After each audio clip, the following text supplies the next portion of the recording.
ইমান গৰমত কিনো ভাত খাম তাৰে কাৰণে আজি দুপৰীয়াৰ সাজটো এনেদৰে যোগাৰ কৰিলো। এটো কি দেখিছে না? দেখি কিন্তু দেখিবলৈ কাৰণে অকমান বেয়াহে দেখিছে, কিন্তু পেটৰ কাৰণে খুবেই বেছি ভাল। কৈ আছো ৰব, এটো কি বস্তু?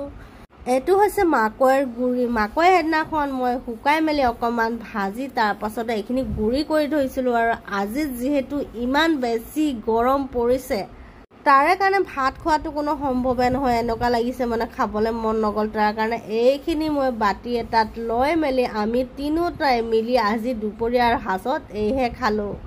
এইটো খুব এটা হেল্ডি বুলি ক'ব লাগিব, আৰু লগতে পেটটো খুবেই বেছি ঠাণ্ডা কৰি থয়। প্ৰথমতে এইখিনি অকমানকে লৈ লৈছো, চাই লৈছো। মানে আগতো মই খাইছিলো যিহেতু, কিন্তু বহুত দিনৰ মূৰত আজি আকৌ খাব লৈছো।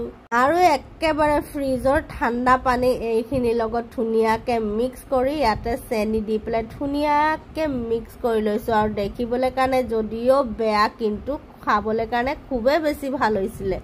পেটটো ঠাণ্ডা তাৰে লগে লগে মানে খুব পেটটো ভৰি থাকে। অকমানকে যদি খাওঁ তেতিয়াও মানে খুব পেটটো ভৰা লাগিছে। আৰু খোৱাৰ পাছত সঁচাকে খুবেই বেছি ভাল লাগিছে, যিহেতু নিজৰে হাতেৰে মকৰাইটো এনেকা ভাজি মেলি পেলাই গুড়ি কৰি লৈছিলো মিক্সাৰত।